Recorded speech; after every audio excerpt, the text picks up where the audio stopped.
It's my pleasure today to be joined by Christians United for Israel Action Fund Director for Public Policy and Strategy, Boris Zilberman. Thank you so much for being with us today. Thanks, Virginia. I'm glad to be here. Thanks for having me on. Go ahead and just as we start, talk a little bit about what Christians United for Israel does and specifically what the Action Fund does. So Christians United for Israel is the largest pro-Israel organization in the United States or in the world. It's about 11 million strong, and that's Christians United for Israel. The Action Fund, where I work, is really the policy and legislative arm. We're the C4, where we are really on the Hill, talking to diplomats, talking to staffers, to figure kind of all the bucket of issues that we work on, which is strengthening the U.S.-Israel relationship, global threats that we see right now, whether it's Iran and their proxies, kind of frenemies at best if you look at Turkey and Qatar and see their state sponsorship of Hamas. And so we work on a kind of range of issues, really informing Christian Zionists around the country and the world about what's going on the Hill and how they can help to make sure that pro-Israel policies and pro-United States policies, because Israel is the key ally for the United States in the region. We're stronger together. And so what folks can do when they talk to the legislature, when they're back home or if they come up to D.C., really makes a big difference. Yeah. Well, I have to imagine that the past 3 weeks have been pretty intense and pretty wild for Christians United for Israel's Action Fund. As you guys are on the Hill, you're talking to lawmakers. What have some of those meetings looked like over the past 3 weeks as you guys have been going and speaking to our lawmakers about strengthening that relationship with Israel? No, so it's a lot of, right now, especially in the immediate aftermath of the horrific massacre on October 7th of over 1,400 Israelis, women, children, babies, just the most barbaric and gruesome images and videos that one could see. And so a lot of it is, this is what happened, because you see what we're fighting, and not just in the international arena, but also on campuses. We have a CuFi on campus as well, is Holocaust denial in real time, right?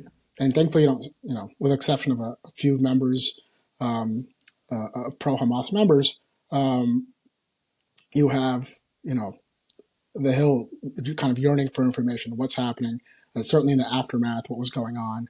And certainly right now, as far as what's happening in Gaza, what could be happening in the north, there's a simmering conflict that's happening there now between Hezbollah and Hamas forces with Israeli forces on the northern border. Obviously, U.S. deployments to the region in the form of 2 carrier groups. So really kind of here's what's happening.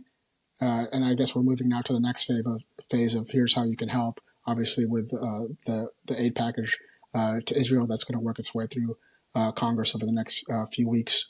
So a lot of it's educational. Here's what's happening, and here are the threats that we need to be aware of. Yeah, so critical. Okay, you mentioned a lot there, so I want to unpack some of this. You talked about the conflict in the north. Just explain a little bit right now, where are we seeing the major pockets of conflict, and what are we seeing as it relates to action from the U.S.? So in the north, what we're seeing is terror groups, whether Hamas and Hezbollah, or Hamas has, Hezbollah is the dominant player in Lebanon. They, for all intents and purposes, control Lebanon. They are the political and military power there. They've got about 160,000 rockets and missiles pointed at Israel, an elaborate network of tunnels. I've been in some of the tunnels a couple years ago when I was in Israel that they built into, solid kind of bedrock. And so what you're seeing is UAV attacks, rocket attacks, anti-tank attacks that killed one American Israeli from the DC area last week, unfortunately. And so you're seeing this kind of trickle of attacks and Israel responding to the source of those attacks. Okay. All right. And in relation to what we know about the movement of U.S. troops, U.S. resources, what do we know in that regard right now that's public? What's public is the U.S. has moved 2 carrier groups into the region, which is meant to really try to deter the Iranians. The Iranians so far haven't been particularly deterred.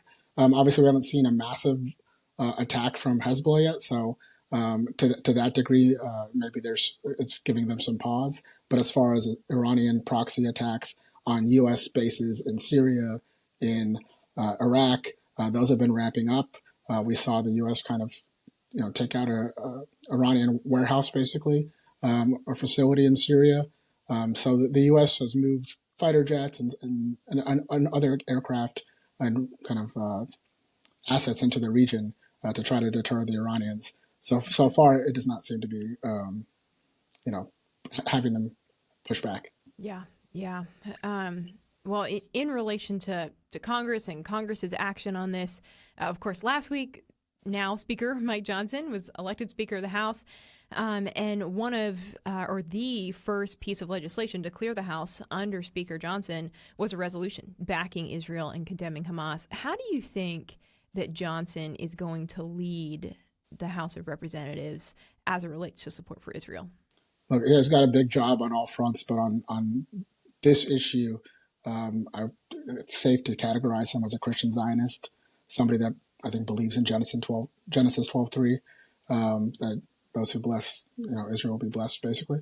It obviously says a little more than that, but I think he's a Christian Zionist. He's been to Israel. One of his first actions was to speak with the prime minister in Israel a couple nights ago, and they're moving forward on a package. Obviously, how it gets done and dealing with the Senate and so on, how they come to a final package is to be seen yet. But he's somebody that is, in his time in Congress has been a strong supporter of Israel. He at the last moment, obviously with his new job, went to the RJC convention in Las Vegas, which is a big convention where Republican Jewish Coalition had most of, I think, all of the presidential candidates. He came kind of on last minute notice, which was important. So I think his heart is there, and I think his actions are there as well. And so it's just how does this process work out, and how does the sausage get made on Capitol Hill? It's not always pretty. Sure. Do you know much about his track record on Israel as a Louisiana lawmaker? Was this an issue that he has been pretty vocal about in the past before becoming Speaker? He traveled to Israel, I know. He's met with CuFi members from his district when they're in town for the annual CuFi conference during the summertime. So I think he's been there, but he's not been on kind of he hasn't been a subcommittee chair in foreign affairs or anything like that. So he hasn't had the kind of positions where he would have been as active on the issue. Obviously now as Speaker of the House, it's about, he's really captaining this stuff. Yeah. Well, so you mentioned the process going forward, what we might see this week. Do you have any thoughts on timing, legislation, what it'll look like, financial support? What are the bones right now that Congress is working with, and what might that end product be? So you've got, obviously, the Senate is working. The Senate has a hearing tomorrow at Senate Appropriations to figure out what their package looks like. Some group of Senate Republicans have introduced an emergency supplemental that for the $14 billion that the administration worked out with the Israelis of what they actually need: more Iron Dome, Iron Beam, which is kind of a laser anti-rocket system, other items that they're going to need: armaments,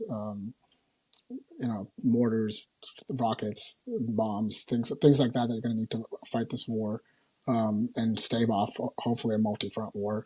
By showing this strength and having a strong bipartisan vote is going to be important to not just in the actual getting the funds there and getting the armaments there, but also showing the world that, hey, we're united in backing Israel. Mm-hmm. This is not a time to show weakness, basically, and so we really need to make sure that these are strong votes, that the message is sent that not only are we sending this equipment to Israel and giving them the wherewithal to fight this war, but also that the enemies of Israel and the enemies of the United States know that we're not flinching on this.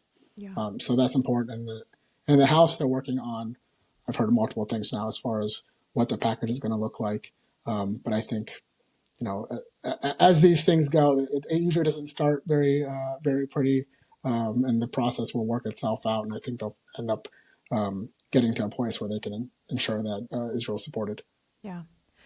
Speaking of Congress, I do want to get your thoughts on the comments and remarks that we've seen from some squad members, and they've been pretty vocal in support of Palestine and in opposition to Israel, to the point that even Senator Tim Scott called for the removal of members who are backing who are backing really Hamas Yep. and who are opposing Israel. What are your thoughts on this?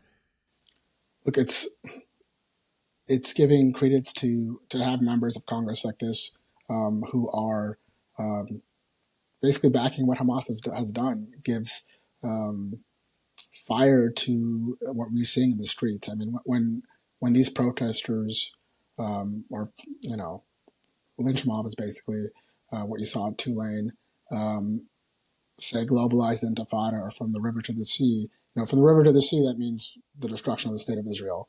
And when people on the streets say globalize the Intifada, that means attack Jews. And we saw that in Dagestan, in Russia, over the weekend, where a pogrom, which harkens back to very brutal days of the 1800s and the payoff settlements in Eastern Europe, where Jews were attacked and killed in Tsarist Russia. To what we see now, where a lynch mob attempted to do a pogrom and kill folks that were coming back from Israel. I think largely not Jewish, but they were coming back from Israel. From my understanding, there were kids and families that went there for medical treatment, and they were coming back. And you see what's going on college campuses. And so when you have members of Congress that deny, basically engage in modern day Holocaust denial, that say, these things didn't happen or don't condemn them, and basically say that what Hamas is doing is legitimate, it gives wind to these kind of movements that we see all across the country, in DC as well, with these protests. And we just have to be very clear what's happening here. They're calling for the extermination of the state of Israel and also calling for attacks on Jews. So yeah. What have you made of President Joe Biden's response and comments? Because I think a lot of conservatives have been pleasantly surprised to see that he has been pretty clear that America backs Israel. But what have your thoughts been on the president's stance? Look, I think he's said a lot of the right things, moving U.S. forces in the region. But the fact is, over his time in office and back to his time as vice president for the Obama administration, it's been too much appeasement of the Iranians. We're seeing this kind of come home to roost, where this is a regime in Tehran that is hell-bent on destroying Israel. And, when people say they want to kill you, we should believe them. And when they keep day after day, year after year, through their proxies themselves, work towards that goal, we need to confront it and not necessarily try to appease it or see if we can make a deal, send them $6 billion this time around, or the pallets of cash during the Obama administration. They're not using that to build hospitals. They're not using that to build roads. They're using it to fund Hamas, Hezbollah, other proxy groups that are now attacking U.S. forces. So words are good, but actions are better, is I think my kind of summation of the Biden approach. Yeah. What would you like to see from the president moving forward? So working with Congress to make sure this is worked out. This does not get stuck in the kind of DC mud that often happens when there's challenging issues and things just get held up. So using some leadership on that, more leadership on what's happening in the United States. I mean, I think it's really this kind of globalized intifada. What we're seeing is very concerning. Kids are scared on campuses. Just this weekend at Cornell, they had to shut down a kosher food hall because on, I guess, one of their internal messaging systems for the university, there were gruesome death threats against Jews. So everything that's happening, so more leadership there, more definitive leadership on what's happening here to secure Jewish communities here, to be very clear, without any kind of meandering of what we're trying to do. But in the region, and I think at some point you have to show credible force that you are actually you're not gonna let Iran kind of run roughshod over the region. I think you may not be interested in radical Islam, but radical Islam is interested in you. And I know that, both Obama administration and Biden administration have tried to pull out of the Middle East and try to get back. And that would be great. That would be great if the Middle East became Switzerland. But it's not, and it, it spills over. You see how this is spilling over, whether it's in Europe or in the United States. So those things that happen there don't stay there. Mm-hmm. Looking at this from a global perspective and response from nations around the world, we've seen calls from the UN for a ceasefire in the name of, considering humanitarian and protecting civilian lives. Is a ceasefire a real option for Israel? For Israel, I don't think it's a real option. And you even had Hillary Clinton this weekend with Maura O'Donnell, I think, say it's not an option, which was interesting. Because look, what they're going to use that pause, whatever pause is given, is a time for Hamas to retool. They still have 229 or 239. It got revised this weekend. 239 hostages, as young as 8 or 9 months old, to ladies in their 70s and 80s. And so you still have these hostages. It gives them time to retool. And I think the question for the international community, the UN, is, why isn't, Hamas is the one holding folks there. They're not letting them leave. Egypt is not letting people leave.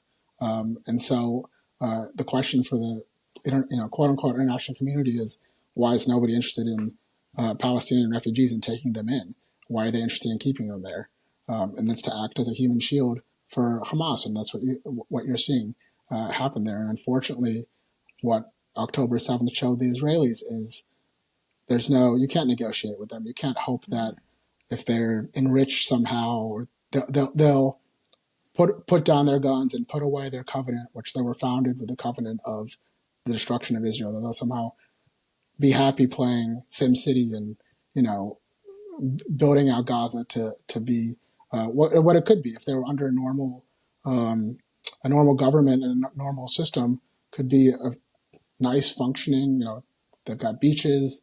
If you look, they've got malls. Like they have the capability to be a normal place, but not when you're run by a terrorist organization that is not interested in Palestinians. They're the most anti-Palestinian people around. They're interested only in the destruction of Israel. And unfortunately, that means that Israel has to go in there and clean them out and try to limit civilian deaths and so on. But it's very difficult when they're hiding in kindergartens, they're hiding under hospitals, as the IDF showed, where Hamas headquarters are under the major hospital in the area. And so it makes things very difficult. And the UN and the international community are basically okay with it, okay with Palestinian suffering, because they're not really doing anything to root out the problem, which is Hamas.